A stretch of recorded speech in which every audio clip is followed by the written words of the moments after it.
at Chapter 6, which is going to start on page 111 of the PDF, if you have this particular version of the book. So, yeah. Shall we begin? Chapter 6. Two lines emerge. Up to this point, the Cultural Revolution at Tsinghua could be summarized as falling into two main periods. I have a bit of an issue here. This was supposed to be an S, not a semicolon. Don't know how they managed that typo. The S and the semicolon are completely on opposite sides of the keyboard. But okay. The first from June 1st to June 10th, 10 days of rebellion as the students and staff rose up against President Jiang Nanxiang and the other capitalist rulers of the old administration. And the second from June 10th to July 31st, or 50 days of white terror as the work team moved in to suppress the student rebels and made the most militant student leader, Kuai Dafu, the central target of attack. In August, a very confused period began, a period which saw the crystallization of two lines in the student movement and a sharp struggle between them. I say crystallization because the very beginning two lines were discernible, or from the very beginning. There were those students who, from the start, rebelled against the administration and went on to rebel against the work team, and there were those students who, from the start, defended administration and later loyally defended the work team. These differences took organizational form when certain rebel forces gathered for a liaison meeting on August 8th. They formed a loose coalition known as the 8/8s, which later turned into the Tsinghua Mao Zedong Thought Red Guards. Of course. The 8/8s were known as the Opposed Work Team faction or the Repudiation faction. They maintained that the main thrust of the movement henceforth should be exposure of the bourgeois reactionary line of the work team.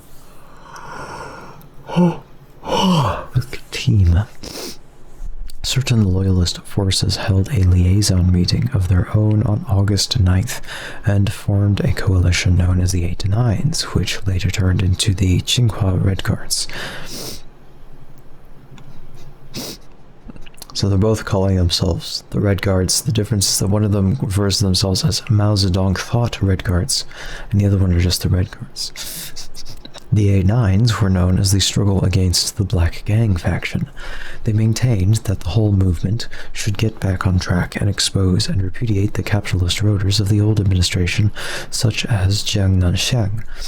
I have put this second liaison meeting in quotes because, in fact, the 8/9s already had an organizational center in the preparatory committee, and it was hardly necessary for them to call a liaison meeting. What happened was that Liu Tao and He Pengfei called their supporters together to rally them against the rebels who were organizing. Neither the rebel nor the loyalist groups were fixed. Individuals moved both ways across the political spectrum from one camp to another before the organizations took shape, and continued to move both ways across the organizational lines after the organizations were set up. In general, throughout the course of the summer and fall, the rebel side gained strength and the loyalist side lost strength. Until in December, the latter collapsed altogether, at least organizationally. But in the course of the struggle, there was a minor growth in membership for the Loyalists whenever they went on the offensive, and they maintained considerable strength until very late in the year. In June, Loyalists were clearly in the majority. In August, they were certainly as strong as the rebels, and only after October 6th, when rebel forces from all over the country held a grand rally in Tiananmen Square, which set exposure of the bourgeois reactionary line, the repression carried out by the work teams, as the main task, did the rebels really begin to sweep the field and the Loyalists to crumble fast. Of course, many students, staff, and lesser cadres at Tsinghua joined neither side in the struggle. Only a minority were consistently active as rebels or as loyalists. The bulk of the campus population of 40,000 tended to be drawn in during the high tides of the movement, only to fall into apathy or neutrality as the tides ebbed. Toward the end, when factionalism developed to the point of armed struggle, Yep. Only a few hundred people actually took part. Thousands left the area altogether, to return only after the orders had been restored, or after order had been restored. Other thousands stayed home in the family quarters and set up patrols to keep factional fanatics out. In August, the rebel 88s, or Mao Zedong thought Red Guards, did not include Kuai Da-fu and his hardcore supporters, who had been placed in the fourth category, die-hard counter-revolutionaries, by the work team. Kuai had been so sharply denounced and so firmly labeled that most rebels, though they sympathized with him, dared not unite with him. The aim of their organization was to struggle for the rehabilitation of counter-revolutionaries, removing the hats or reversing the case. But until the main targets of the work team actually were rehabilitated politically, they did not unite with them organizationally or invite them into their ranks. This made it necessary for Kuai and his group to set up an organization of their own, the Jinggangshan Regiment of Tsinghua University. But this hadn't happened until September 24th, almost 2 months after the work team folded its tents and 1 month after the Loyalists, with some measure of success, had mobilized a mass movement to smash the rebels of the Mao Zedong thought Red Guards.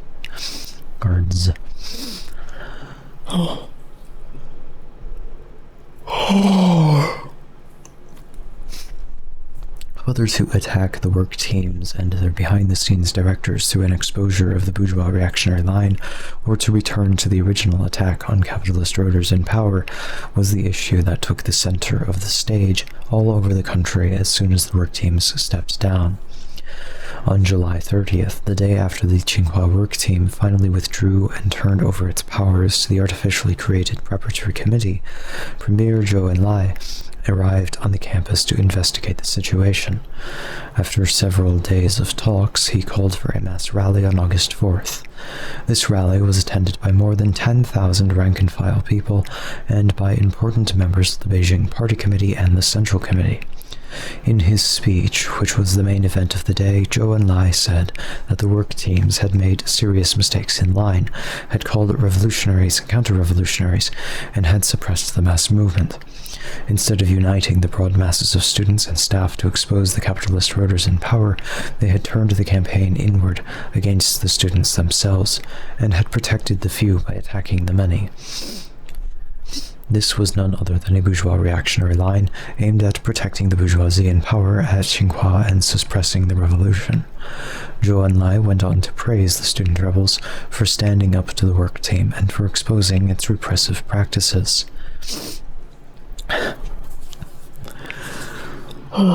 We talked a bit about Zhou Enlai in the last stream, but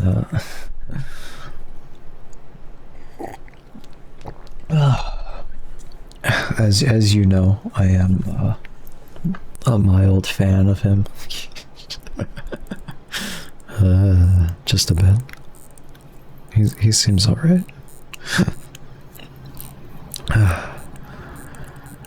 But this speech, of course, amounted to reversing the case. Zhou Enlai said that revolutionaries had been called counter-revolutionaries, and that the work teams had carried out a reactionary line. He said that these serious mistakes were the responsibility of the Beijing Party Committee and of the comrades on the Central Committee who were in Beijing during this period. In other words, he took some blame on himself, while at the same time making it clear that Liu Shaoqi, the ranking party leader in that city, also had to share the blame. This speech encouraged the rebels tremendously and gave them a sound theoretical basis for continuing their struggle, but it did not entirely solve either the question of who the revolutionaries who had been suppressed were, or the question of what should henceforth be the main direction of the movement. Zhou Enlai only reversed the case in general. He didn't do it concretely. He named few names, of Kuai Da-fu. He said, Huan Kuai Da-fu ban lai Myanmar, that is, restore Kuai Da-fu to his previous status, which did not mean that he was to be called a revolutionary, for he had not been called such before, since it was generally conceded that since there were some counter-revolutionaries in the campus, an official screening was necessary. Some higher authority had to take responsibility and remove the counter-revolutionary caps one by one from all those who were in fact genuine revolutionaries. Unless this was done, hundreds of people still carried a tail others could grab whenever it suited them, thus muddying the waters when the struggle got sharp.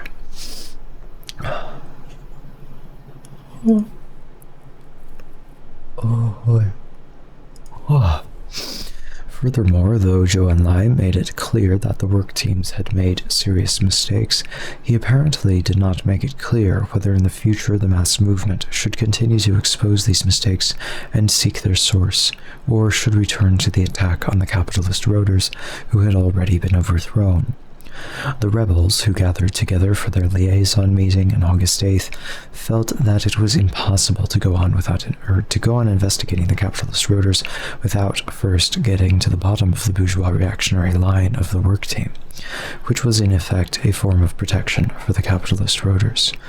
They wanted to seek out those responsible, no matter how high this search led them. They also felt that unless their counter-revolutionary caps were official and specifically removed, they could not do effective revolutionary work. So they raised the slogans, expose and repudiate the bourgeois reactionary line, and reverse the case on the so-called counter-revolutionaries. The Loyalists, who were called together by the Preparatory Committee on August 9th, chose not to challenge openly Zhou Enlai's analysis of the work team period as wrong. Their strategy was to accept Zhou's analysis, acknowledge the criticism of the work teams, and call on everyone to get back on the track. In other words, let bygones be bygones, and let everyone now unite in exposing and repudiating Jiang Nanxiang and his clique of capitalist roaders on the old University Party Committee. The bourgeois reactionary line, they said, was just a mistake made by loyal revolutionaries unfamiliar with the twists and turns of the socialist period. What this amounted to was an attempt to block a line of inquiry and exposure which had to quickly lead right to Liu Shaoqi, with the danger that he would be exposed not only as the man responsible for the work team's bourgeois reactionary line, not only as Jiang Nanxiang's behind-the-scenes supporter, but as China's leading capitalist roader. Already, the rebel students were hot on the trail. They had discovered that it was Liu's wife, Wang Guangmei, who had actually initiated the Pull-Out Kuai movement. On the very day that they met to form their coalition, the 16-point decision of the Central Committee concerning the Cultural Revolution was issued, and the phrase, "Be on guard against those who brand the revolutionary masses as counter-revolutionaries," struck an especially responsive chord. Wasn't Wang Guangmei just such a person, and didn't Liu Shaoqi stand right behind her? On both occasions when Wang Guangmei had appeared in public at Tsinghua, hadn't she said, "Comrade Liu Shaoqi has asked me to look into the movement at Tsinghua"? Wasn't this an admission that he was personally involved? On August 10th, after the Central Committee had set up reception centers in the city, Mao Zedong had met with a group of student delegates and called upon them to pay attention to state affairs and carry the Cultural Revolution through to the end. By state affairs, didn't Mao mean that one should look into the record of the head of state?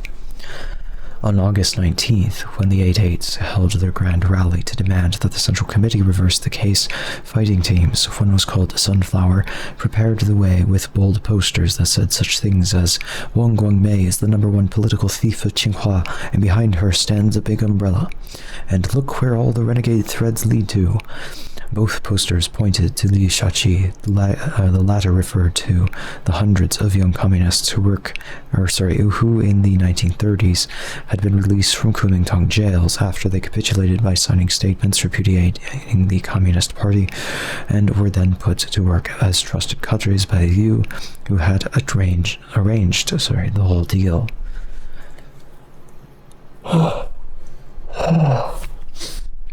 The 8/9s, alarmed by this turn of events, packed the rally with dare-to-die fighting teams. They seized the microphones and tried to break up the meeting. When the 8/8s shouted, "Reverse the case on the revolutionary rebel spirit," the 8/9s responded with, "Only the left, not the right, is allowed to rebel." They challenged the class backgrounds of each speaker, shouting that only the offspring of revolutionaries could be revolutionary. What a joke. And asking every rebel who tried to speak, "Are you a dog's son? A reactionary puppy?" Stop making reactionaries sound cute. Don't do that to me. A reactionary puppy. Oh my fucking god. Bad dog.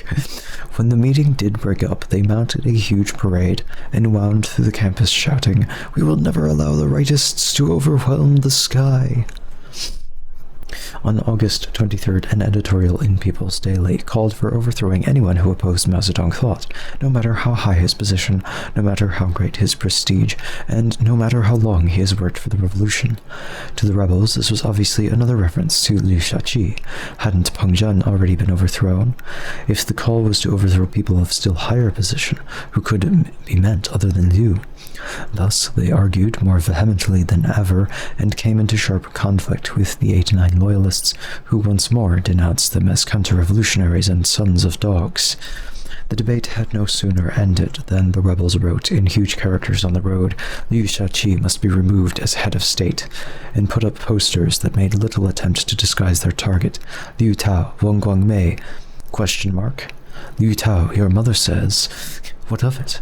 Even if your father said it, we'd still pull him off the horse. As soon as these posters went up, the loyalists pulled them down, but as quickly as they pulled them down, other equally pointed messages took their place. Soon word spread through the whole city that at Tsinghua there were posters attacking Liu Shaoqi.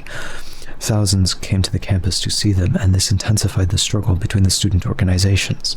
Those visitors who leaned toward the rebels' side were delighted with the attacks on Liu, but those who supported Liu or could not believe that a man of his prestige could be a capitalist roader were very upset. They said that the Tsinghua rebels had carried out a coup d'etat.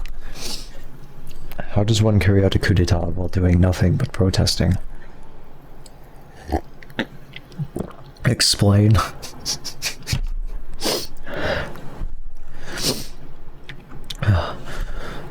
Soon word spread that a counter-revolutionary incident aimed at splitting the Central Committee had occurred on the campus. In retaliation, the 89 loyalists called a mass meeting of their supporters in 12 universities and schools.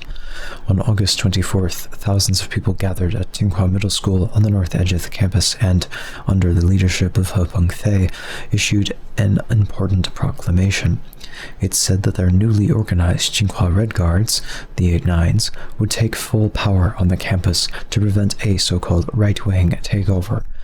As for the small handful of counter-revolutionaries, the Mao Zedong thought Red Guards, the 88s, who hoped to split the Central Committee, they deserved 1,000 cuts and ought to die 1,000 deaths. Outsiders were ordered to leave the campus, pickets were set up to patrol all roads, traffic was stopped, and a curfew imposed. Lest there remain any doubt in people's minds about the intentions of the loyalists, posters went up announcing a Red Terror. Squads went around looking for anti-Liu posters. If any were found, they were photographed and then torn down. If any student protested or entered into a debate on the issues, he was driven away with the slogan, "Reactionaries have no right to speak." Anyone passing by on the roads or walks was searched for notes and posters in an attempt to prevent any new counter-opinions from going up on the walls and read mats. A student from the chemistry department, Kwai's home base, was roughed up and his glasses knocked off. They finally got to the violence. It'll get a lot more violent after this. It'll only get worse. The posters which the Tsinghua Red Guards were tearing down had not been signed by individuals. They had been put up by Mao Zedong thought Red Guards organized in fighting groups called Sunflower, Monkey, etc., and were signed with the name of the group and an address in the dormitory where the group representative could be found. All these addresses were searched out that day by the Tsinghua Red Guards, and anyone found was physically attacked. The rebels of the Mao Zedong Thought Organization. This is typical Red Guard behavior, by the way. Anyone who calls themselves Red Guards these days, they act like this all the time. Like, in Austin, have you seen the Austin Red Guards? They attacked a DSA meeting once. Like, there's a video of it if you want. Oh my god.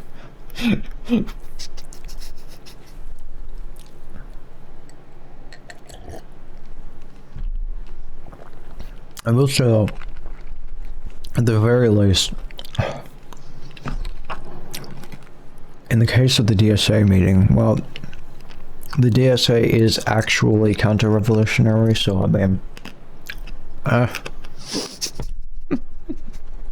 but I don't think attacking DSA meetings is really the most useful praxis out there. Austin Red Guard's just gonna put that up. They do this kind of stuff all the time. It's specifically the Austin Red Guards, actually. They're just I'm sure somewhere out there is a group calling themselves Red Guards who aren't like that. But the only ones we know about right now are the ones who are. It's because they're the only ones who get the news. The ones who do the most outrageous things, like the Austin Red Guards, do it to get attention. Every time. Anyway, see also like the RCP folks and like a lot of Trotskyists as well. People who like, try to co-opt protests and stuff like that. Or like go to a peaceful protest and start being violent, those sorts of folks. Anyway, so the rebels of the Mao Zedong Thought Organization, taken by surprise by the power and suddenness of this assault, had to retreat for a few hours. Some fled the campus and either hid out in the ruins of Huangmingyuan, an old imperial pleasure palace just to the northwest of the Tsinghua grounds, or found their way to Beijing University nearby, where sympathetic forces took them in. They reasoned that the intensity of the repression meant they must be on the right track politically. Classic. On August 19th, the demand for reversing the case against Kuai had provoked attempts to break up their meeting. In the days that followed, their public accusations against Liu Shaoqi had provoked the Red Terror. Having hit a raw nerve, the obvious thing to do was to press forward. Once they recovered their balance, they banded together more tightly than before and began to fight back. They organized safety patrols, flying squads, and an alarm signal system. By evening, they felt strong enough to take the offensive again. They broadcast a statement condemning the destruction of the posters and said that all those who had taken part had been deceived. At the same time, they put up signs quoting Mao Zedong, "The future is bright." To do this and to avoid arrest was not easy, however, for the Tsinghua Red Guards were still patrolling the campus and were arresting anyone suspected of opposition. Poster makers had to dash from their dormitory doorways, quickly paste up their messages, and then duck for cover. Those who made it back safely reported desolation from one end of the campus to the other. Everywhere, walls and reed mats had been roughly stripped, leaving shreds and bands of torn paper that flapped aimlessly in the wind. Here and there, the new slogans of the Loyalists stood out in stark relief. "Long live Red Terror," "Only the left is allowed to rebel," etc. How different it was from the lively scene only one day earlier. As this confrontation between Loyalists and rebels mounted to a climax, the work team members who had stayed on to receive criticism and repudiation withdrew. Those who still did not recognize how much damage had been wrought by their oppressive line must have left with a smile. Weren't the Loyalist forces they had left in power on the offensive? Perhaps their smiles were tempered a little by the traditional New Year's couplets posted by the rebels. The characters on one side of each pair read, "We welcomed with tears a rude nurse who dealt out daily blessings." On the other side, the message was, "Kick aside the obstructing rock. Overjoyed are we who have been set free." Across the top of each pair was written, "Make revolution on your own. We don't need a nurse." These slogans, so poignant and correct at the time, were to be used again and again during the Cultural Revolution, but not necessarily with the same meaning or the same political content, as we shall see. The events of August 24th demonstrated that the rebels of Mao Zedong Thought Red Guards were still in a minority. The Tsinghua Red Guards, backed up by the Preparatory Committee, still dominated the campus. In the days that followed, it was difficult for the rebels even to put up their arguments before the public because they could not get university money for paper, ink, or brushes. They had only limited access to the loudspeakers, which the other side used a day in and day out to denounce them, and they had no newspaper such as the other side possessed to use as a vehicle for a constant stream of polemics against counter-revolutionaries. Even when the rebels found money for silk armbands, they could not get Mao Zedong Thought Red Guards printed on them because the printing company would not do the work without authorization from the Preparatory Committee, which was in no mood to give the rebel organization any openings. The rebels donned red armbands without anything printed on them, and when they went out to speak, people asked, "Are you Red Guards?" "Of course we are. Don't you see these armbands?" "Yes, but there's nothing printed on them," replied the skeptics in the audience, and so rebel words were treated with suspicion. In spite of these handicaps, the rebels gained support with each passing day. The very suppression which they suffered caused many people to rally to their cause. Furthermore, events beyond the campus were in their favor. The Central Committee's 16-point decision certainly argued for a free hand for rebels everywhere.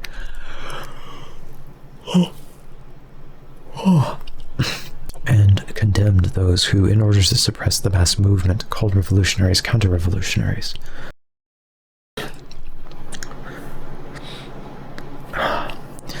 Large numbers of revolutionary young people, previously unknown, have become courageous and daring pathbreakers. They are vigorous in action and intelligent. Through the media of big character posters and great debates, they argue things out, expose and criticize thoroughly, and launch resolute attacks on the open and hidden representatives of the bourgeoisie. In such a great revolutionary movement, it is hardly avoidable that they should show shortcomings of one kind or another. However, their general revolutionary orientation has been correct from the beginning. Since the Cultural Revolution is a revolution, it inevitably meets with resistance. This resistance comes chiefly from those in authority who have wormed their way into the party and are taking the capitalist road. It also comes from the force of habit in the old society. At present, this resistance is still fairly strong and stubborn, but after all, the great proletarian cultural revolution is an irresistible. We finally get the full acronym. The GPCR, let's go, is an irresistible general trend. There is abundant evidence that such resistance will be quickly broken down once the masses become fully aroused. The only method is for the masses to liberate themselves, and any method of doing things in their stead must not be used. Trust the masses, rely on them, and respect their initiative. Let the masses learn to distinguish between right and wrong, and between correct and incorrect ways of doing things. Make the fullest use of big character posters and great debates to argue matters out, so that the masses can clarify the correct views, criticize the wrong views, and expose all the ghosts and monsters. In certain schools, units, and work teams of the Cultural Revolution, some of the persons in charge have organized counterattacks against the masses who put up big character posters criticizing them. These people have even advanced such slogans as opposition to the leaders of a unit or a work team means opposition to the Central Committee of the party, means opposition to the party and socialism, means counter-revolution. This is an error in matters of orientation, an error in line. And it is absolutely impermissible. The People's Pornhub, yeah, you gotta get to this. Yeah, the masses have become quite aroused. A number of persons who suffer from serious ideological errors are taking advantage of certain shortcomings and mistakes, deliberately branding some of the masses as counter-revolutionaries. It is necessary to beware of such pickpockets and expose their tricks in good time. Was not this directed squarely at the Tsinghua work team and its immediate successors, the leaders of the preparatory committee? If this was not clear enough, there was Mao Zedong's own big character poster, which he wrote on August 5th, but which did not become public at the Tsinghua campus until August 23rd. This poster read as follows: China's first Marxist-Leninist big character poster, and the commentator's article on it in the People's Daily are indeed superbly written. Comrades, please read them again. But in the last 50 days or so, some leading comrades from the central down to the local levels have acted in a diametrically opposite way. Adopting the reactionary stand of the bourgeoisie, they have enforced a bourgeois dictatorship and struck down the surging movement of the great cultural revolution of the proletariat. Got a slightly different configuration of the acronym here. We've gone from Great Proletarian Cultural Revolution to the Great Cultural Revolution of the Proletariat. Oh boy. They have stood facts on their heads and juggled black and white, encircled and suppressed revolutionaries, stifled opinions differing from their own, imposed a white terror, and felt very pleased with themselves.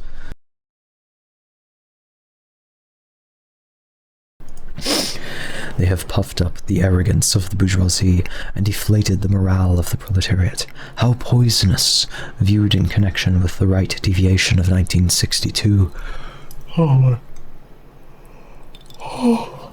And the wrong tendency of 1964, which was left in form but right in essence. Shouldn't this prompt one to deep thought? Thanks, Mao. Thanks. Making use of these top-level documents, the rebels stood firm, beat off the counterattacks of the loyalists, insisted on a formal reversal of the case for almost everyone, and continued their research into the origins of the bourgeois reactionary line, a search every thread of which led right back to Li Shaji.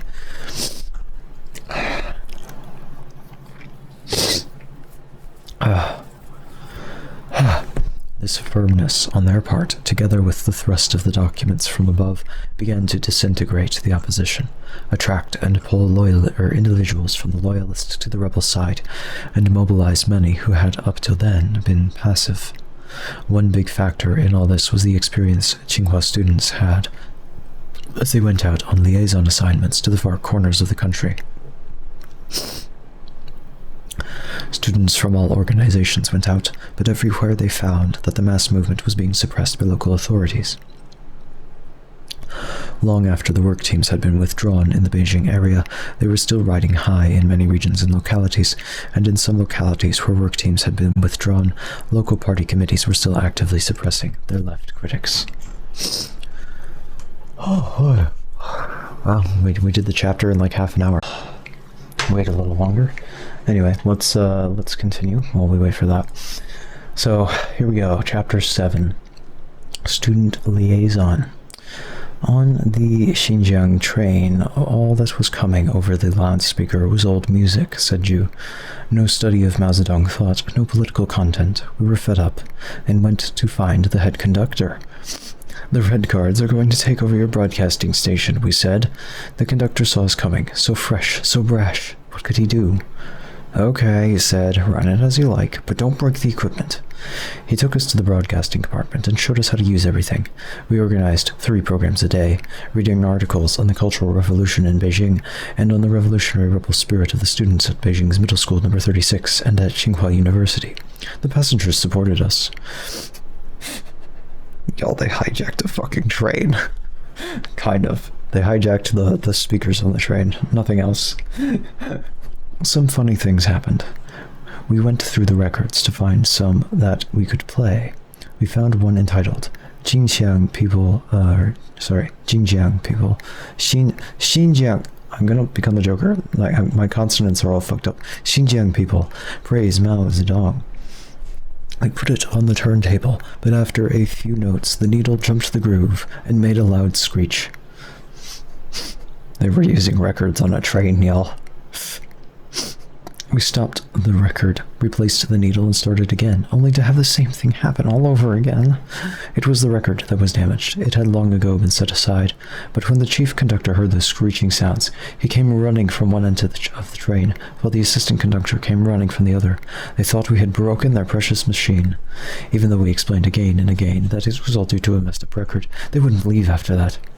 Before we got off the train, we demanded that the crew continue our type of revolutionary program. The conductor said, "You have educated us. We will carry on, and we will welcome you back any time to handle the programs for us." This story is typical of the way student rebels from Beijing took charge, challenged authority, and shook complacency everywhere as they went out to rally university and middle school students to expose and repudiate the party people in authority taking the capitalist road in distant provinces. Okay, this is probably done by now, right? Oh yeah, for sure. My only problem is that, this teapot is so big that I don't actually have enough space to pour off all of the tea. Hold on. Oops. Let's go fix that. Right back.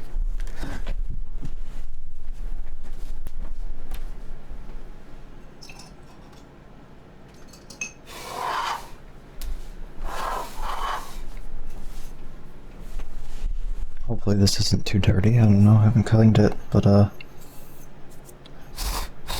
it's dusty. But this is, let's see if we can deal with this carefully. Boy. Problem is this tea is going to be way stronger than the last 2 pourings there.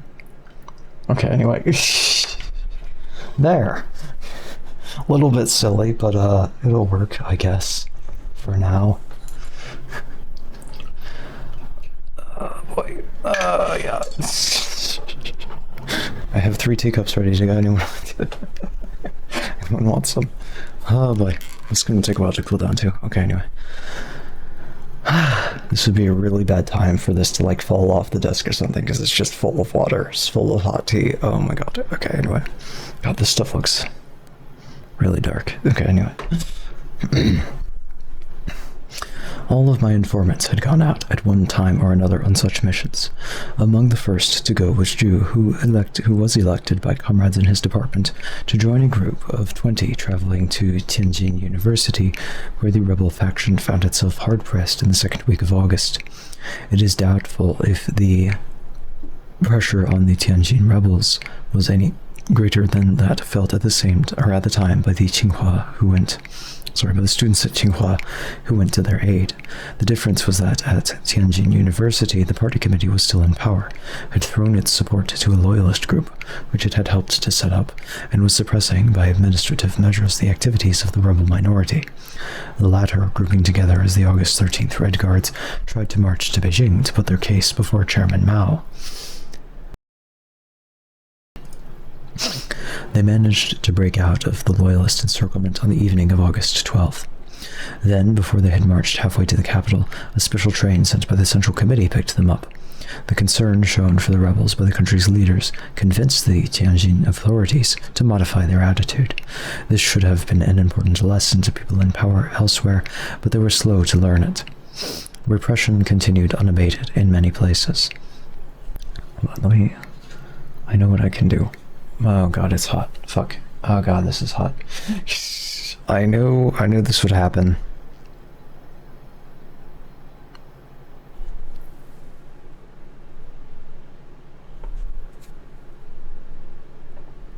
Oh boy. Should I just deal with it? Should I just burn my fingers for love? For tea? For the love of tea? There, I did it. It didn't actually hurt that bad. Okay. One of these places where repression continued unabated was Henan. Not Hunan. Henan. Different province. Different prefecture. Alright, Ren Yanshen told about his experiences there in some detail. Ren was more dour than the other former students who came together each day to talk to us. He was a 26-year-old Hebei middle peasant from Qingtai, where an earthquake had wreaked such destruction in 1968. He had the height and lean frame typical of many northern peasants. His high cheekbones, square jaw, flat chin, and crew cut gave him a military air. He spoke slowly, calmly, and rarely interrupted the others, though they often interrupted him. On August 26, 1966, I left Beijing by rail and went to Zhengzhou with a group from Tsinghua and Beijing universities. At Zhengzhou University, they were still debating the problem of work teams, and the atmosphere was just as if a work team still held control. Back needed a sandwich. Welcome back. I have devised a very silly solution for the tea here. I had to pour out all the tea from the teapot when it was done brewing, but I didn't have enough room in my Gongdao Bay, so I had to pour it into 3 different things now. It's a mess. The stuff smells amazing, by the way. Oh boy. This has some. This is actually a blend of like shupur and some other non-tea plant, the name of which I cannot remember, but it smells good. All right, let's see here.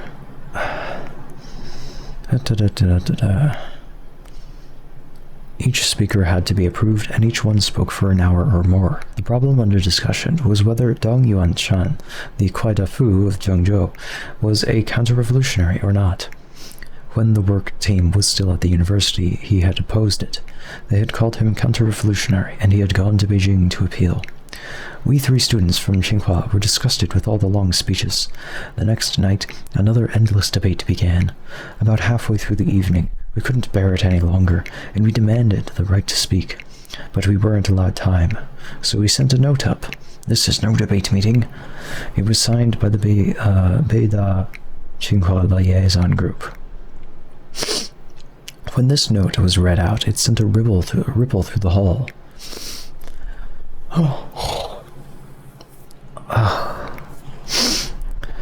People turned to each other, saying, "There are Beijing students here to help us," but we were dispersed through the crowd and didn't come forward. On the third night, we decided to speak first, before the meeting got underway. Tsinghua first, Beida second, and then to speak for 10 minutes only. I hopped up and said, "Dong went to Beijing. This was a revolutionary act. He trusts the Central Committee. Whoever calls him a counter-revolutionary is carrying out the bourgeois reactionary line." Their system was to allow only one speaker at a time, but as soon as I said these words, people jumped up all over the hall, and the meeting became chaotic. Before I spoke, the atmosphere had been relaxed. People were sitting there, smoking, fanning themselves. I don't have anything to smoke, but I can fan myself. Is that hitting the microphone? It's the air from not hitting the microphone. Some even sat in armchairs, half asleep. But as soon as I spoke, everyone became excited. People rushed to the front and crowded around the stage. The masses shouted, "Excellent! Very good!" Oh boy. Alright, shall we try it? Shall we try our tea? No, it's probably not burning hot.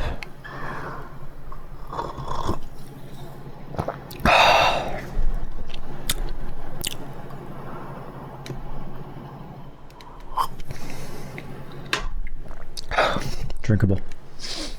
Alright. Not bad. Has very little bitterness. It's very smooth.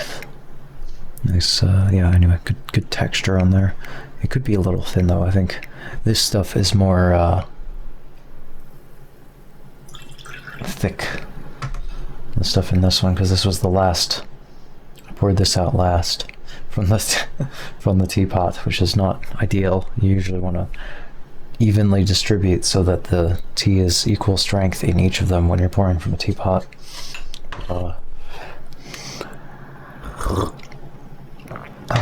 Anyway, actually no, I mixed some of... No, I didn't mix some of this. I mixed some of this with this. Well, anyway, it's relatively even, although this might be weaker. I'm not sure. Anyway.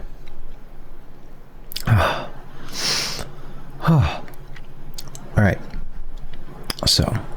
Some even sat in armchairs half asleep, but as soon as I spoke, everyone became excited. People rushed to the front and crowded around the stage. The masses shouted, "Excellent, very good!" Dong Yongchuan also ran up. He had been under such a severe attack. He congratulated us and said, "You gave me so much support. Or you gave me such support. You must come to my dormitory. There's much to talk over."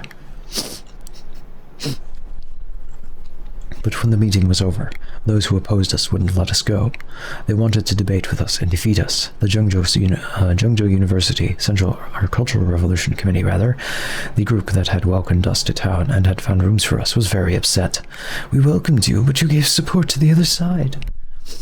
The crowd wouldn't leave. The minority faction of suppressed rebels issued all sorts of invitations for us to come and stay with them, to talk and so on. Dong said again, "You'd better come to my place. You may be surrounded here and detained."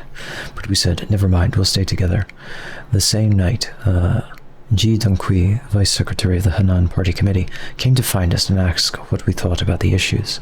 We thought him brave for even daring to come and speak to us. "You should support Dong, not oppress him," he said, or we said. Then Liu Jianxun, Secretary of the Henan Party Committee, wrote a poster which he entitled "My Poster."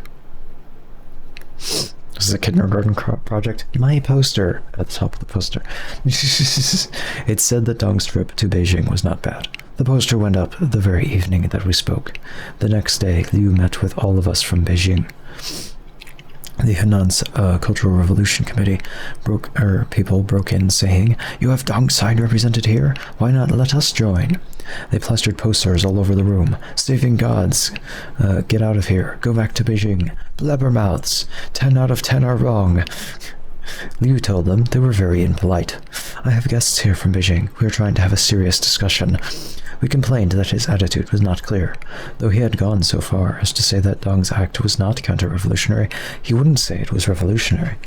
We demanded something more clear-cut.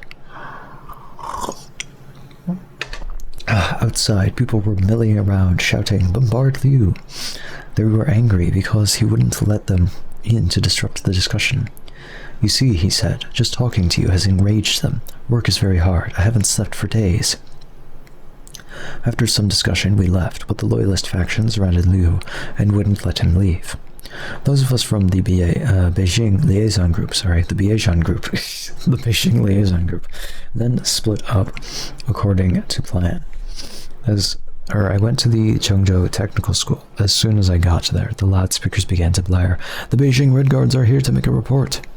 I was not prepared for that. My idea was to visit the campus, read the posters, and find out what was going on, but they thrust the microphone in front of my nose, so I had to say something. I told how Wang Guangmei oppressed us and how we fought back. I spoke about the rebel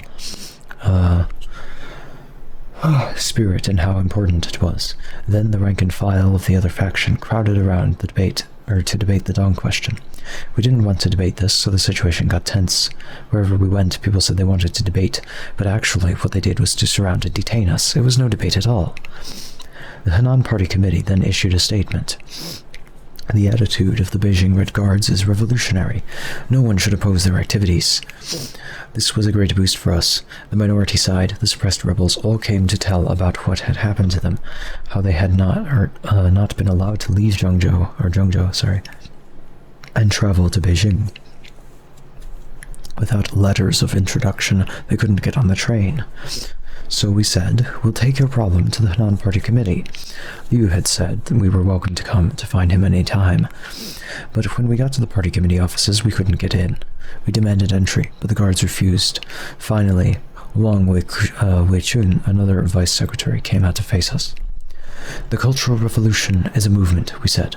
"If you don't let these people move, how can it go well? We are willing to let them go." "Perhaps there are problems below," Wang said. "You must let them go," we shouted in chorus. "I'll write a note. Then they will be allowed on the train," he said, and so this problem was solved. Every evening, the debate continued at the university. Liu had sent a work team that used oppressive tactics.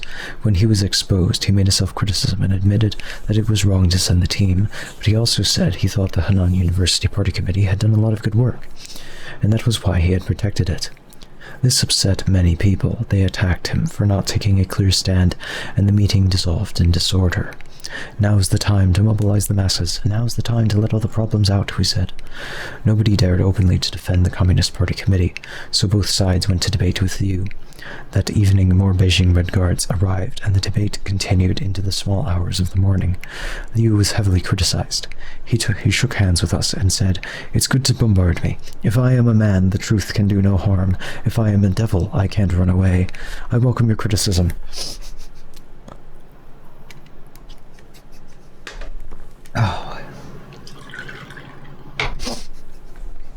We analyzed the crimes of the Zhengzhou work team according to our experience at Tsinghua, and then wrote the whole thing out on a wall poster, citing facts and incidents about how they had carried out the bourgeois reactionary line. After these posters went up, the other side, the loyalists, began to waver. They thought perhaps they had been wrong since all the people coming from Beijing supported Dong, so they asked us to come and talk. They wanted to talk it over, to hear the other side, and to get further explanations. What they couldn't accept was the idea that the class background of the members of the minority faction was generally as good as theirs. They told us how bad Dong was. They presented all the information they had collected about how he had gone to Beijing to appeal out of self-interest. But to a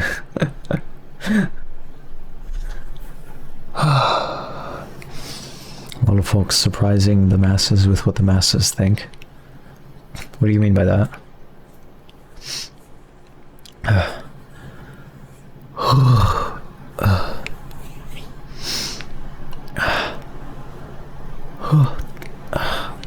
Let's see here. But to appeal to the Central Committee, to appeal to Mao Zedong, how could this be bad? If people are denounced, haven't they the right to appeal? They asked us many questions. We answered on the basis of our experience in the Beijing struggle. After a morning's exchange, the majority began to see our point and promised that in the afternoon they would take a different stand. From that moment on, Dong's organization grew very fast and became the nucleus for a big group called the Zhengzhou University United Committee. This soon turned into a majority movement and became the center of the Cultural Revolution in Henan. Henan was apparently the only province where the established party committee came out in support of the rebel minority. It was also the first province to allow Red Guards, regardless of their politics, to travel free of charge. Mao Zedong praised the Henan leaders for this and approved Liu Jianxun, the secretary of the Henan Party Committee, as head of the new Henan Revolutionary Committee when it was set up in 1967. A lot of political people are making statements about the masses, statements which seem entirely divorced from the masses. Yeah, that's extraordinarily typical, yes.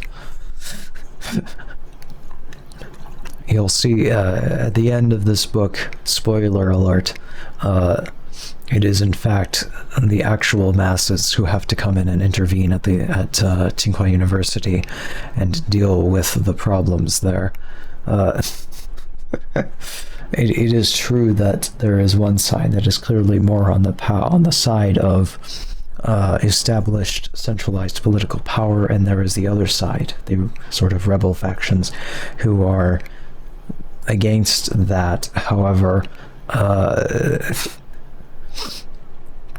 these student rebel factions, to say that they really represented the masses is a bit of a stretch. They certainly did a better job than the others, but than the loyalists, but you know.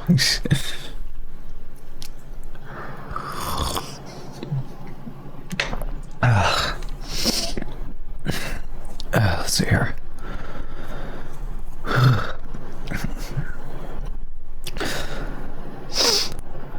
Alright, let's see here. Yeah, so if Henan was relatively easy to organize because of the enlightened attitude of its higher party leaders, Xinjiang was the opposite. There, the party people in authority maintained tight control, suppressed the student movement, and mobilized people against Red Guard agitators from Beijing.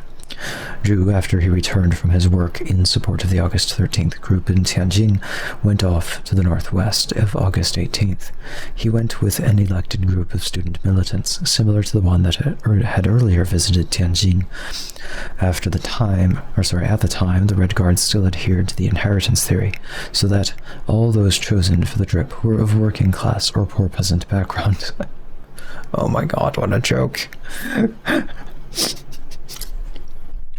They traveled first to Lanzhou in Gansu province, where a student rebel had been killed by a loyalist on the university campus. Stimulated by Mao Zedong's August 18th reception of Red Guards in Beijing, the rebel movement was developing well in Lanzhou. So on August 26th, Zhu and 12 others boarded the train for Xinjiang. 10 girls from the Beijing Middle School number 36 went with them. Zhu described it this way. We traveled without tickets. We only had to show our student cards. As for eating, we spent our own money. If we ran out of money, we simply went to the local authorities, signed slips, and borrowed money. Those students who poured into Beijing in September and October were fed free of charge. Peasants from country schools got food money for the road. They were subsidized by their schools. When we arrived in Urumqi, we didn't talk to anyone. We just asked the way to Xinjiang University, even though we weren't sure there was such a place. We had our Red Guard armbands on, we formed into ranks, and marched out of the station singing songs. All of the people in the streets were curious. Okay, so speaking of like traveling and taking the train from Beijing to Urumqi,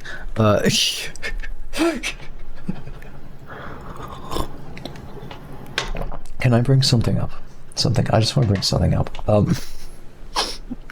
What is it with folks who believe that literally every single thing that the PRC government does is evil?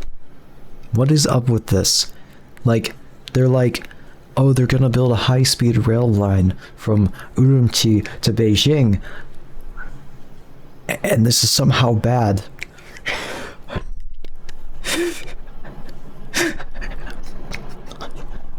Is it because it's high-speed rail is communism? Is that it, or is it because it's specifically China?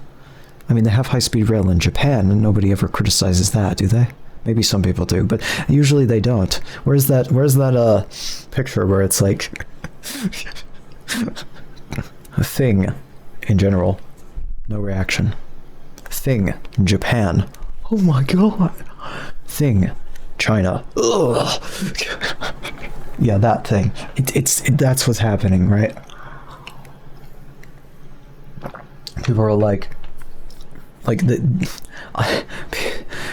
am I wrong to think that the building high-speed rail over to Urumqi is like not bad?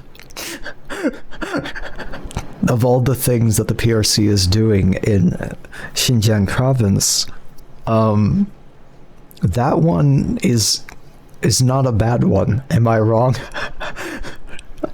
I'm sure somebody can come up with all sorts of justifications for why high-speed rail to Urumqi is bad. But, I mean, come on, really? Oh no, high-speed rail. The communist dictatorship is building high-speed rail. People will be able to travel easily and quickly across the country. Oh no. This is evil. This is yet another example of how socialism degrades the human spirit. Like, y'all, have you thought about maybe focusing on the real problems that are occurring in Xinjiang? You know, like, there are real problems there. Building high-speed rail. How is building high-speed rail a problem? I don't get it. Oh my god. Anyway. So, yeah. So when we got to the university, our arrival was immediately reported to the University Party Committee. These were all the same people who had led before the Cultural Revolution began. There had been no rebellion here at all. The Vice Secretary of the Party Committee came out to meet us. "Welcome, welcome," he said. He led us into his office. It was a fine place with covered sofas all around. We didn't like the looks of it. Refused to go in. Yeah, that's a mood. You go to someone's house and it's way too nice, and it's just like everything is way too tidy. Everything is suspiciously clean. For me, one of the biggest red flag, like, what the biggest places you can look for red flags when you're a guest at someone's house is the kitchen, right? You go into someone's place and you look at their kitchen.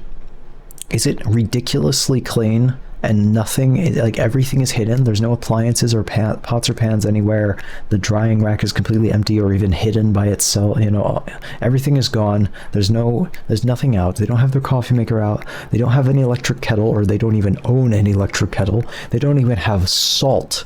How do you not have salt? This kind of shit. They don't have, like, you looked in their pantry and they're missing like every like staple item. Like, they don't have any rice, they don't have any flour or sugar, they don't have any leavening agents of any sort, they don't have any canned goods, you know. Their fridge has like nothing but fast food leftovers in it or something. Like, do you see? This is a red flag. It means, okay, these sorts of things, it means they don't cook, right? For one reason or another, it means they don't cook, and you should not expect them to cook good food for you. If you don't need salt, you have MSG. Fuyo. Like, for real, you should actually have both. You're supposed to use salt for the saltiness, and the MSG is for the umami. MSG is the king of flavor. Okay, guys. Oh boy, I need a button. I need a button that puts Uncle Roger on the screen and says MSG Fuyo every time. I'm gonna start doing cooking streams. Oh boy.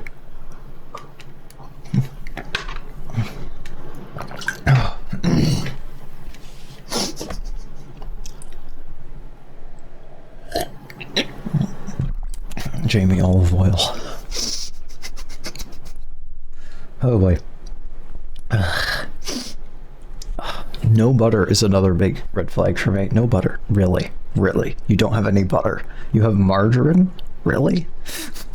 or they don't even have margarine. Like, they literally have no butter. They don't even have margarine. They don't have peanut butter lying around or any other nut butters lying around. They don't have fucking, they don't have bread. Not even like shitty grocery store bread. You know, they have like at least I have some grocery store, supermarket, prefabricated, mass-produced rye bread lying around for sandwiches and shit, you know, like, come on.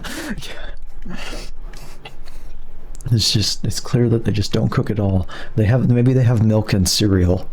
Maybe they have a bunch of candy. They have a bunch of like, yeah, you're not in for a good time if you're a guest at someone's house and this is what their kitchen looks like.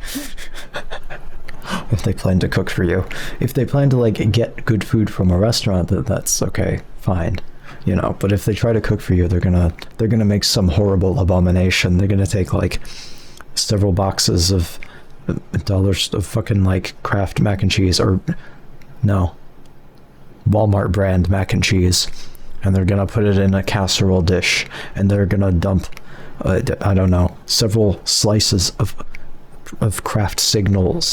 They're gonna peel them. They're throw them on top of the thing. They're gonna add some milk to this, and they're gonna dump in the cheese packets. They're gonna like throw bacon bits from a they're not even gonna cook the bacon. They're just gonna throw bacon bits from like a shaker onto it. No spices. They're gonna put that in the fucking oven. That's what they're gonna cook for you. Do you really want that? Do you really want that TikTok rage bait terrible food? Do you? You don't have milk in your house. Wow. What are you, some sort of vegan?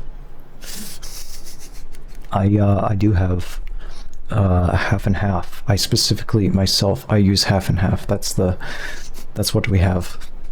Because I use it for a few different things, but you know, I just the little box carton, the little carton of it. That's what I get, you know, because that's all I need. That lasts like a couple of weeks for me, unless it goes bad.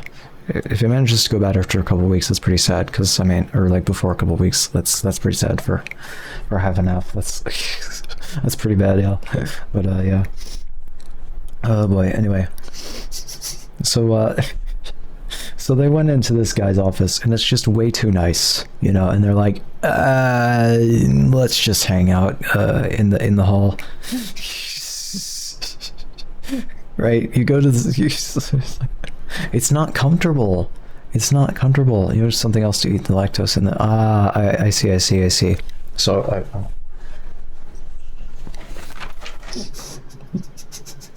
okay. And I just dropped it. Oh no. Oh no. Oh no. Okay, hold on. Oh dear Lord. How am I gonna get this back onto the desk? Oh no. No. Damn it. I'll be right back. I have to go pick that up now. It fell off the side of the desk. Oh no. Hold on.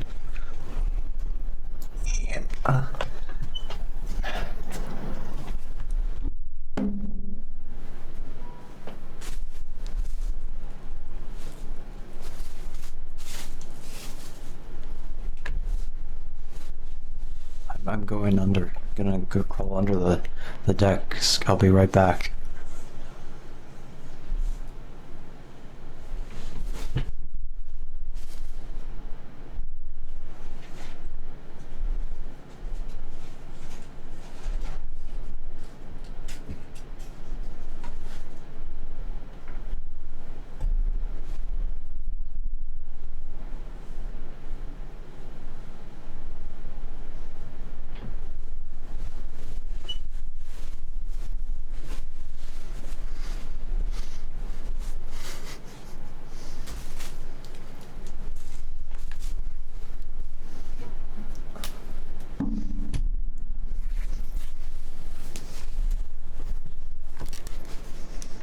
Got it.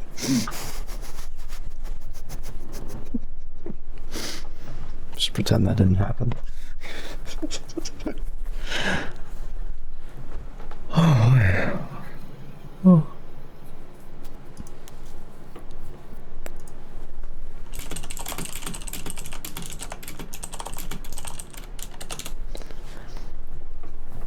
boy.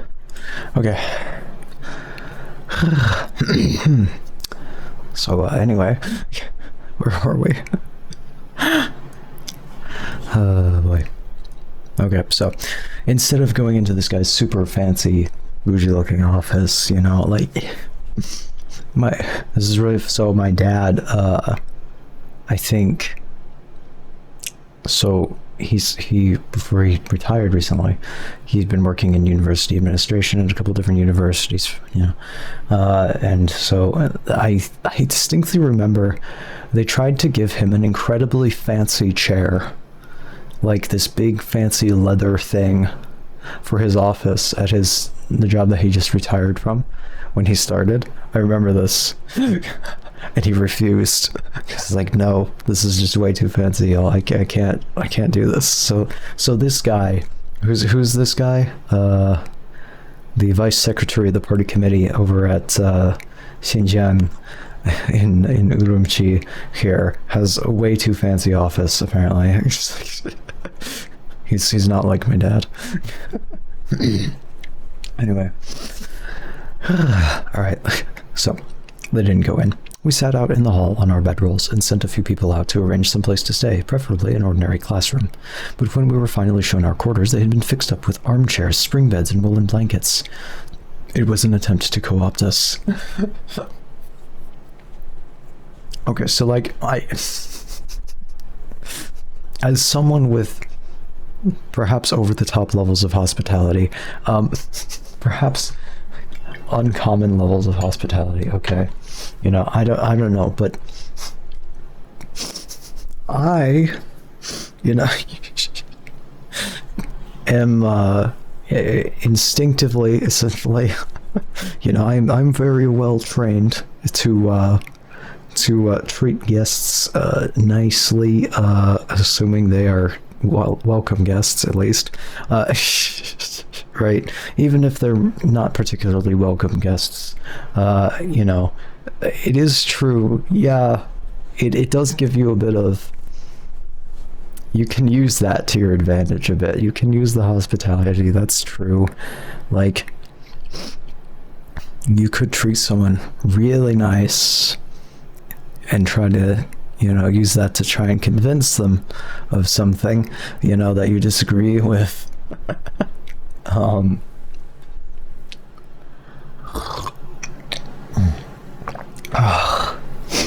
But like, yeah, I don't know, like, in general, I treat guests extraordinarily well, I think, but you know, it's in my genes, you know.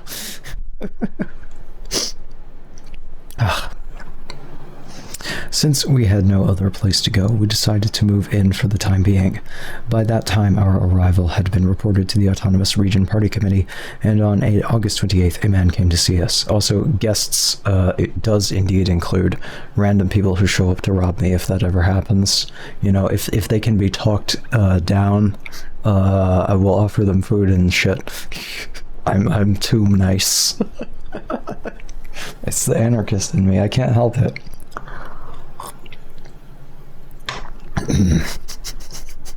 No one has showed up to rob me, but someday. It's in your broken culture. Hey now.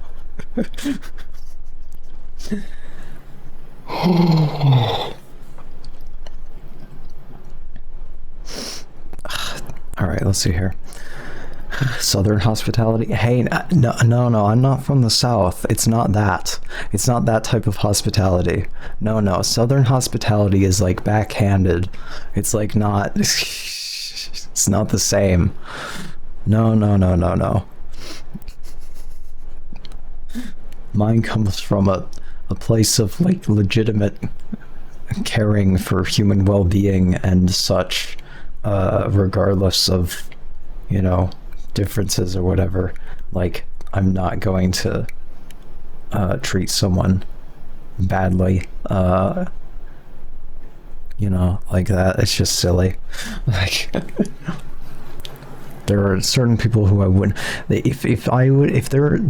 is how it works for me.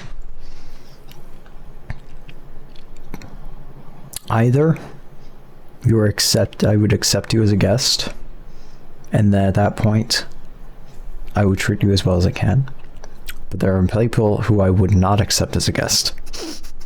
And of course, anyone who I would not treat well, I wouldn't accept as a guest. Does that make any sense? If a Nazi wanted to stay at my house, I would punch them in the face maybe. Well, metaphorically, Twitch, okay. We don't condone violence. But you know what I mean. Like, there are some people I wouldn't let in. Those are the sorts of people that if I were to let them in, I wouldn't treat them well. And so instead of that, I just don't let them in. That's the rules in a theory, at least. I haven't had to, we don't really have guests around with pandemic times, plus I live with my parents, so, it's really up to them. But I mean, yeah, when I'm on my own, the times that I have been living by myself, it's like, yeah, I treat my guests, treat them well. Anyway. All right, let's see here. Since we had no other place to go, blah, blah, blah, blah, blah, okay, we decided to move in for the time being. By that time, our arrival had been reported to the Autonomous Region Party Committee, and on August 28th, a man came to see us. From our dormitory window, we saw him get out of his big car and walk over. He was short and fat and had a bearing of a leader. See y'all? I like the description. There's no judgment whatsoever about his shortness or fatness, and in fact, he looks like a leader.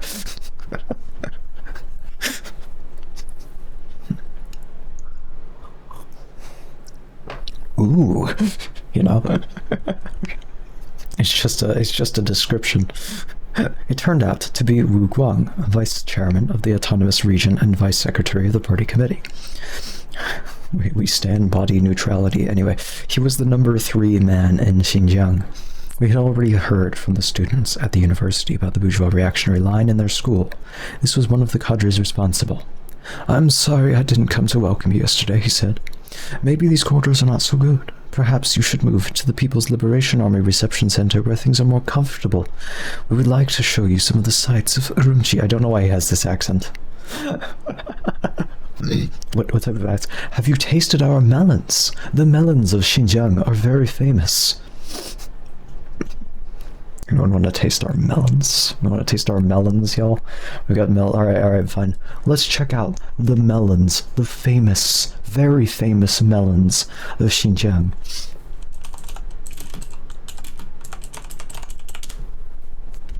Shall we?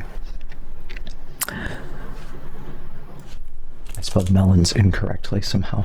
I got Xinjiang right, but not melons. Okay, so the Hami melon, I believe, is probably okay. So Xinjiang has been called the land of melons and fruits, and Hami melons, watermelons, turpine grapes, corla pear, fig, apricot, pomegranates, mulberry, nut, walnut, Hami red dates, and other special fruits are well known at home and abroad. So the Hami melon is probably the main one. Of course, they also have the watermelons, but everyone has watermelons. So this is the Hami melon right here. This is the very famous melon of Xinjiang. Okay, look at that thing. So famous. I've never heard of them before in my entire life. Very famous though. Famous in China, maybe. Yeah, I'm allergic to melons, so in Mandarin, hamigua can also be used to refer to cantaloupe. Okay. Apparently that's also called a the hami melon sometimes in Mandarin. But anyway, usually we're talking about this one. Anyway, regardless, I'm allergic to it. It's a muskmelon. I'm allergic to it. Anyway. Sad. I'll never get to taste the very famous melons of Xinjiang. What a way to begin. We jumped up angrily. Now is not the time to talk crap like this. That's a kind of melon. Yeah, a muskmelon. Like cantaloupes, honeydew, and the hami melon, and some others, as opposed to a watermelon, which I believe is not a muskmelon. What is a watermelon? Yeah, not to be confused with an Elon Musk melon. That's a different thing. Yeah, watermelons are not a muskmelon. They're a different thing. I'm not sure. It looks like watermelons, the closest relatives to watermelons are from Sudan, the Kordofan melons, apparently, which is just a province in Sudan, actually, so, or a region. Wild watermelon seeds were found in Muhagiag, I don't know, a prehistoric site in Libya that dates to approximately 3500 BC. Damn, watermelons are really old, y'all. We stan our very ancient melons, y'all. Love it. Anyway, it looks like the sweet modern variety is relatively new, and by that I mean it was spread across the Mediterranean during Roman times. Watermelons were domesticated in Northeast Africa and cultivated in Egypt by 2000 BC.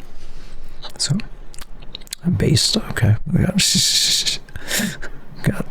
Yeah. So watermelons, the thing about watermelons is that although they are called watermelons, you can grow them in the desert, as you might have guessed. Then again, I mean, the Nile doesn't really count, I guess. Egypt doesn't really count, but the fact is that it comes from, like, Sudan. It comes from, you know, cultivated in Egypt, blah, blah, blah. Anyway, the point is, let's see here. Early watermelons were sweet. Or sorry, not sweet, but bitter, with yellowish white flesh. They were also difficult to open. The modern watermelon, which tastes sweeter and is easier to open, was developed over time through selective breeding. Oh boy. Fascinating.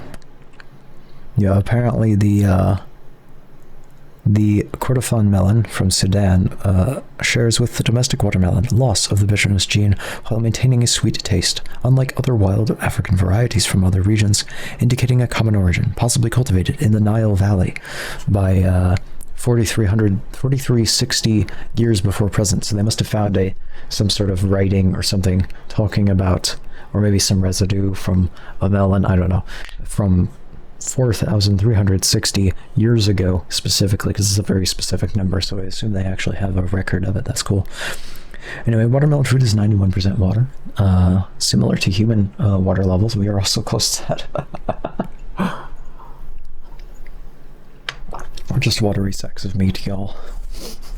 No, that is not what I said, captions. Watery sacks of meat. Watery sacks of meat. There we go.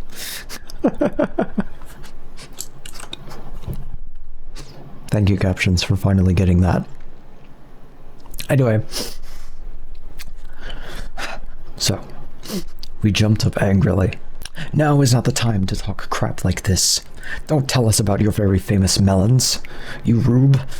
We came to discuss your class. They didn't say the line about the melons. We came to discuss your class line and the bourgeois reactionary line you have been carrying out in Xinjiang. So don't give us any nonsense about scenic sights and sweet melons.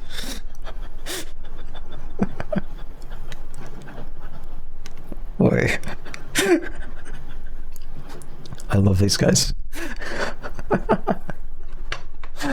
Oh boy. They're not accepting any sweet talking. Then we told him about the problems we had heard about at the university. When we found he had been the party secretary of the Aeronautical Institute in Beijing, we realized he had once worked under Jiang Nanxiang, so we asked him if he had anything about Jiang Nanxiang to expose. He became very quiet. All these are important matters, he said, and retired. We split up and went to all the middle schools in the city. We found that the repression had been serious. There were students in middle school number 1 who had written some posters critical of the provincial Communist Party. They had been called counter-revolutionaries. Typical Xinjiang Communist Party behavior, but okay. Huh, good to know that hasn't changed. They had been called counter-revolutionaries. Their parents had been warned to break relations with them or lose their salaries or wages. I think people don't understand. Do people not understand how the autonomous prefecture thing works? Like, by autonomous they mean they have their own sort of separate little party committee, you know, over there running things, and they're not quite fully connected to the central government in Beijing, and they do things their own way, and apparently they do things quite badly back then, as they usually do today, apparently, as well. Now all the so-called tankies, I don't like that word, but some people will be angry at me for saying that. I don't care.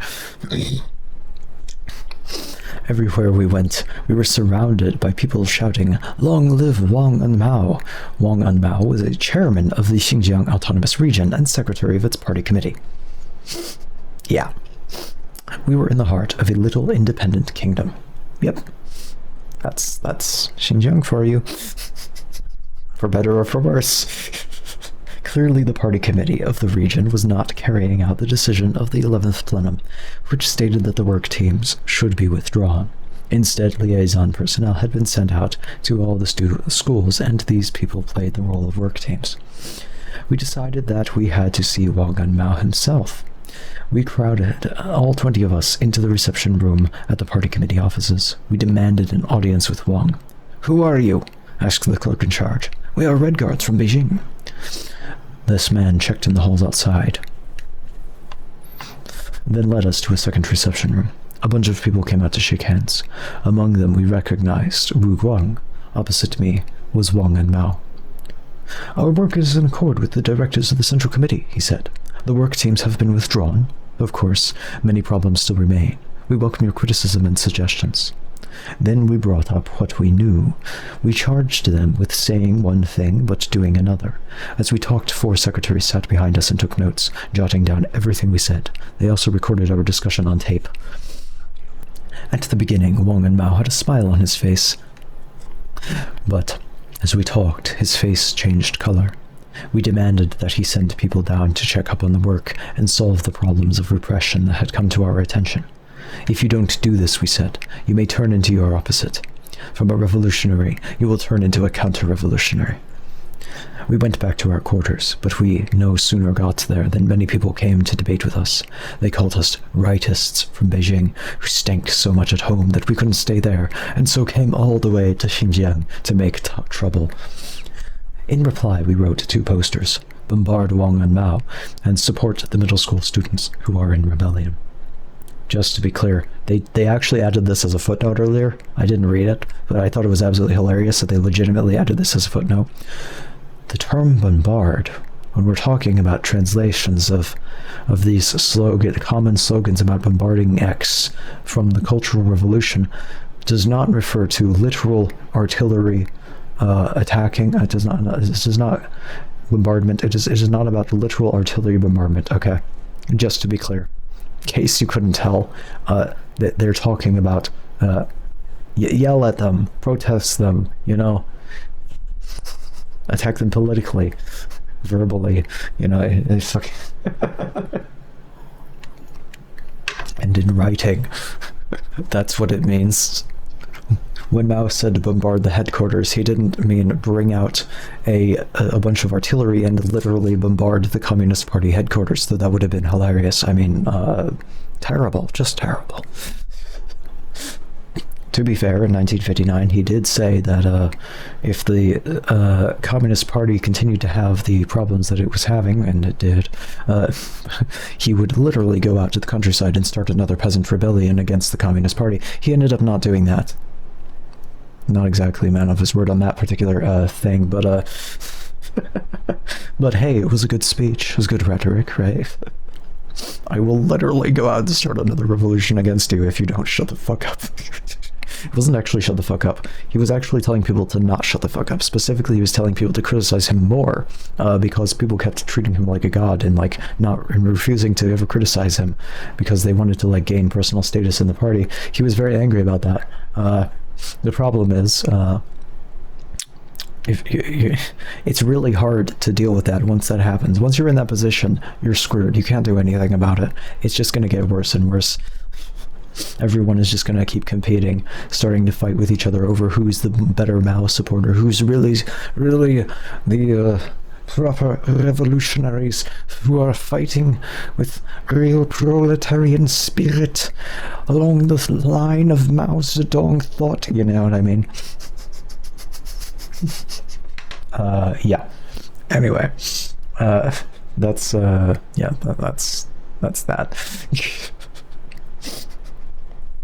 Oh boy.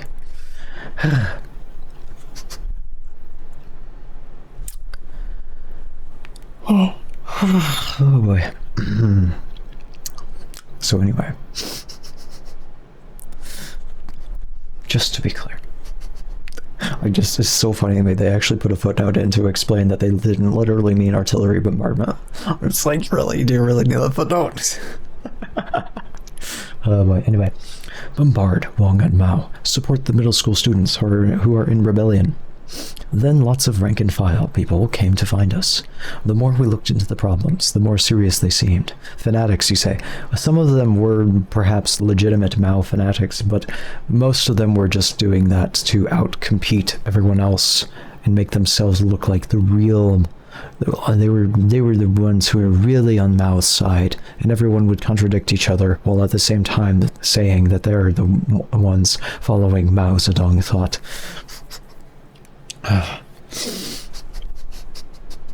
Wonderful.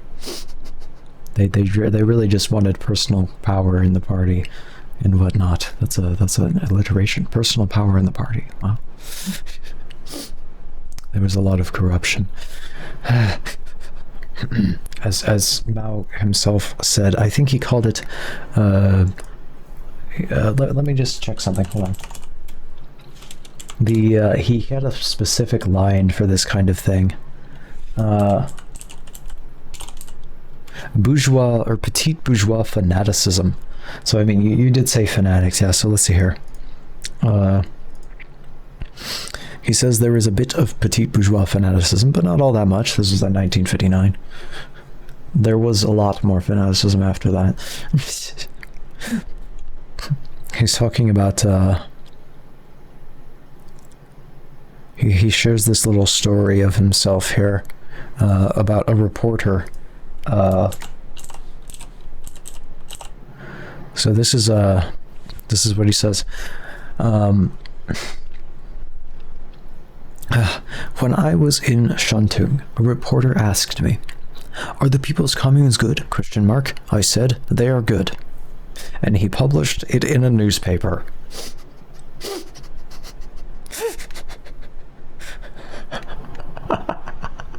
Imagine, you go up to Mao Zedong and you seriously ask him, "Are the People's Communes good?"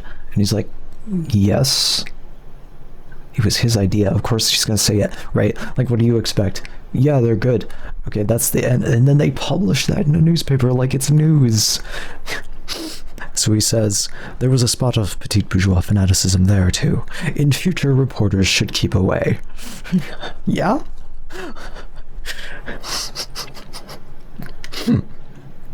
And then he talks about, and then he describes himself as having committed crimes, specifically 2 crimes, one of which is calling for 10.7 million tons of steel and the mass smelting of steel. He's referring to the Great Leap Forward, of course. He's calling it a crime. He says it was a crime for him to do that. 2 crimes, actually. Anyway. All right, then. So, let's see here.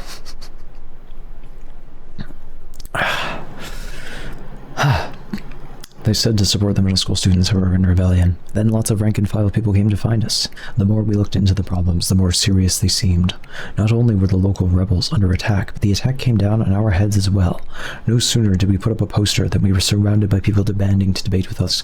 A vehicle with a loudspeaker followed us to the streets, broadcasting continuous attacks. It even followed us to the dining room at the university. On September 3rd, we went again to Wang and Mao's headquarters to protest the attacks on us. We wanted to explain to him Premier Zhou Enlai's line on the Cultural Revolution. Wang and Mao wouldn't even receive us. But many people who had been suppressed by him supported us. We went in front of Wang's office at noon and waited until late afternoon for him to come out. We announced that we would not eat until he came out to debate. There we sat in the yard of the regional party committee, and with us sat many Xinjiang students, 200 or 300. They joined us in our hunger strike. While we were waiting, the 5-hour hunger strike. Oh boy, whatever. Oh no, I skipped lunch. Such a major hunger strike. While we were waiting, we held meetings to expose what we knew about Wang's reactionary line. To drown out these meetings, the party committee rigged up 2 loudspeakers, which blared out, "Your action is counter-revolutionary. You are as bad as the Soviet representatives in India." Ooh, oh man. As bad as Soviet representatives. Woof. That's a big one at this time. That's a big one. Wow. Since Xinjiang students were sitting with us, the authorities mobilized their parents, their sisters, and their brothers to speak over the loudspeakers.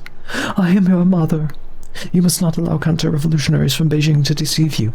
If you persist in your wrong-headed action, I will have to break with you." So spoke the parents and family members. But we fought back. When the rank-and-file saw this oppressive way of doing things, more and more joined us. Disregarding our empty stomachs, we decided to send people out on the streets to lecture and to expose what was happening. As we told about the hunger strike, the reactionary acts of Wang, and the surging cultural revolution in Beijing, more and more people flocked to join us. Our courage grew, but we hadn't eaten all day long, and we were very hungry. That evening, a cold front moved in. We had left Beijing with only light clothing. Now we sat in the open, freezing and shivering. Xinjiang can get really cold. When the Xinjiang students saw our predicament, they brought a cart full of sweaters, sweatshirts, and padded clothes, so we maintained our vigil, and the incident grew bigger and bigger. Finally, Wang and Mao became worried about what might happen, and at 4 a.m. on the 3rd day, he finally came out. Is he Jesus? This guy. On the 3rd day, at dawn. He came and sat on the platform in front of us. He was surrounded by bodyguards. The whole thing was a farce. "You had better call off your demonstration," he said. "Your attitude is all wrong. You want to see me? Well, here I am. Take a good look." With that, he went back inside. Great leadership, man. Great job. We decided that to continue the hunger strike was wrong. We had already won a victory. After all, Wang and Mao had come out, so we decided to break up, find something to eat, and carry on the struggle in the streets. At our quarters, there was a guard at the door at all times. They said this man was there to protect us, but actually everyone that came to see us had to register with him. Thus, they controlled all who had contact with us, a form of intimidation.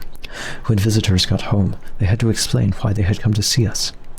In the beginning, they fed us well, but as the struggle continued, they offered us only a few boiled potatoes and navy bread. A very hard kind of bread that turned sour in water. They gave them hardtack, y'all. Boiled potatoes and hardtack. Wonderful rations there. Real great. I like how they started with this ridiculously over-the-top, absurd hospitality to try and win them over, and then as soon as they realize that they're not there to just make nice, and they're actually there to do real work, to rouse the masses to revolutionary action, the party gets a little bit angry and drops all the pretenses. Just, all right, fine, boiled potatoes and hardtack. That's what you get. In the beginning, they fed us well. Oh boy. Okay. Whenever we went out, we were surrounded and shouted at. We no sooner offered an opinion than a large crowd gathered around and refused to let us go.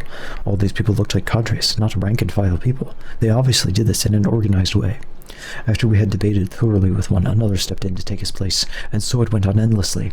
We learned that the party committee had divided its cadres into 3 groups, which took turns following us and debating with us in order to drive us out of Xinjiang.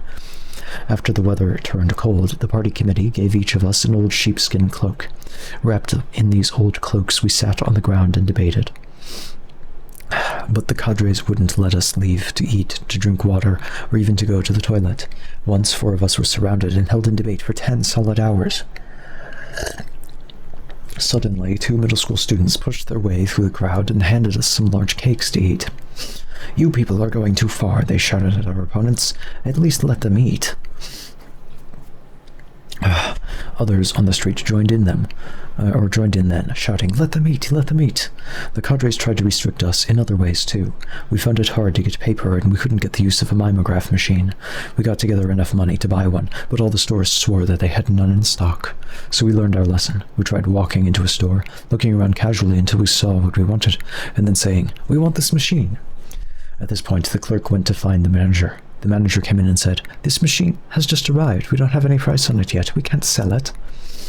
So we were foiled again. Blasted. Foiled again. In the end, we went way out in the countryside to find a mimeograph machine and had to settle for a simple screen. With a strip of bamboo, we scraped ink through the screen and made hundreds of leaflets one by one. But since their leaflets hit the street by the thousand, we couldn't compete. Nor could we compete with their loudspeakers, for they had a sound truck while we had none. But we found a way. We wrote out clean, concise messages on posters, then stood by the bus station. As the buses came out, we pasted our posters on their sides.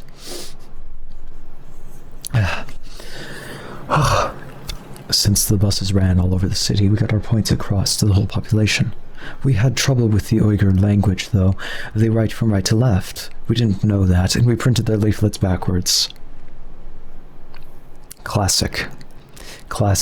Y'all remember how that one dude decided that the Tetragrammaton is pronounced PP? Because he thought it was Greek for some reason, and he was trying to read it left to right, so he thought that the Hays were pies, and then, like, I guess they thought that the Vav and the Yod were, like, supposed to be the same character, even though they're not, obviously. And it's like, this is Greek, clearly it says PP. Wonderful. Somehow even worse than Jehovah. They somehow managed to make it even worse. Oh boy. Anyway, classic mistake. Reading things or writing things backwards. Although, to be fair, in the case of the Hebrew, in the case of the Hebrew, at least Paleo-Hebrew at some point was written Boustrophedon style, which means you start on one side of the page and you go across it, and then you go down to the next line, and you reverse the way you write the letters. You write them mirrored, and you go across the other direction, and you snake down across all the way down the page, snaking back and forth. But I don't believe, like, by the time that Hebrew generally adopted the Aramaic style script, I don't think it was written that way. I think it was only Paleo-Hebrew, really, at some point, which was sort of borrowed from Phoenician as well. I think Phoenician, or maybe even Egyptian hieroglyphs also were written that way occasionally. Not always, but occasionally. I think Phoenician kind of picked up on that, maybe, and then was written that way. Ancient Greek was also written that way at some point, I believe. Anyway. It's my favorite way to write. I'm going to start writing the English that way. I'm going to have to learn to write all the letters backwards and then start snaking around the page. Oh boy. Let's see here. So, they wrote their stuff in over here, left to right. Okay.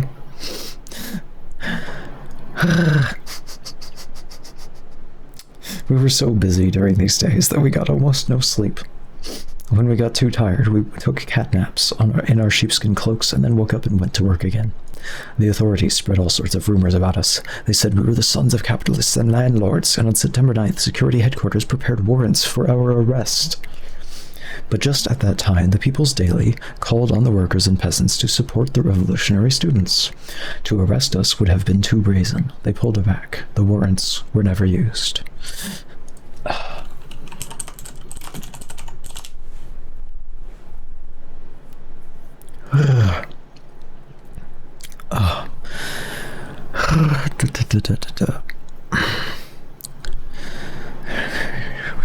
Serious question. Serious question. I have heard about 500,000 different pronunciations, but I'm pretty sure that the one that I hear very often, Uyghur, is wrong. And I don't know how it's wrong. I thought maybe the first syllable was the problem, but maybe it actually is we at the beginning. I might be getting this completely wrong, y'all. What is the second syllable? Some people pronounce it gur, but it's actually different. I think that's like the Englishy pronunciation. Some people say Uyghur, which is totally wrong. It's just not right. Like, people are constantly making fun of that. So I know that that one can't be right. Help. Boy. Is there any... Can I get a proper transliteration of this? Or rather, like, the IPA is very confusing here. I'm not gonna lie. What I really want to know is how they pronounce it, not how, like, Westerners pronounce it. That's what I'm...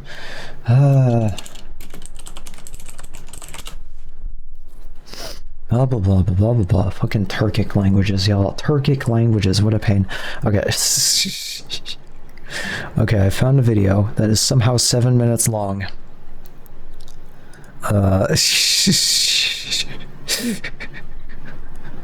Explaining how to pronounce it in both the Englishy way, which is ridiculous, and apparently the proper way. But y'all, can I please get... I think the second syllable has like a... It's a different vowel. It might be actually a two vowels combined rather than just a schwa. I think English speakers often use a schwa, like I said, Uyghur, which is just, no, it's not that. It's not that. I checked. But I'm trying to... I know that some people pronounce it that way, but I don't think that's correct. If anyone happens to know, you could just answer me, but... Ah, I see. Uyghur. It's gur, not gur. There we go. Gur. That's definitely very different from how English speakers often pronounce it. Okay, yeah. Uyghur. Okay. I don't know if I'm going to pronounce it that way, but we'll see. I don't know how much it's going to come up, but not quite gore, but like gore. It's complicated, y'all. The IPA is it's a pain. I couldn't quite decode it. Anyway, oh boy, Turkic languages. God, what a pain. I don't speak any Turkic languages. God. Okay. Let's see here. So they pulled back. They didn't arrest them after the People's Daily supported them. Okay, we're almost done with the chapter. Perfect. We kept up the struggle until early October, when we decided to come back to Beijing to report to the Central Committee. I came back to Beijing on October 4th, together with several Xinjiang students. The Central Committee put us up in the Ministry of Commerce and let us hear tapes and speeches of Premier Zhou Enlai had made during our absence. The General Secretary of the State Council, Zhou Rongxing, also received us and told us what the Premier said. The whole idea was that it was correct to fight the bourgeois reactionary line, but that we must be careful of bad people who might take advantage of the situation in the border areas to create chaos. We should pay attention to policy and to tactics. We promised to read more of the material from the Central Committee in Mao Zedong. We felt that we had support, but that the comrades in Xinjiang were still suppressed. So we went all the way back to tell them what the Premier had said. We also reported on the big October 6th mass meeting in Beijing, where Kwai Da-fu led the Red Guards in taking an oath of loyalty to Mao Zedong. Of course, Kwai Da-fu would do that. By this time, the Xinjiang students had awakened. They fought together with us. We organized all their people and set up a Red Second headquarters in Urumqi. Wang and Mao felt constrained to write a letter supporting this, and People's Daily printed it. Thus, the Urumqi situation improved, and large numbers of people began their attack on Wang and Mao's bourgeois reactionary line. Since the people were more and more conscious, we held a mass meeting to repudiate the line of the Loyalist Red Guard First Headquarters. 3,000 activists joined our parade, and people in the streets applauded. We decided that the masses were aroused. Again, the masses are aroused, okay? And that Wang and Mao had to draw back. We decided that the situation was good, and that the Xinjiang people could carry on their own revolution. So we got back on the train for Beijing. It was already almost the middle of November.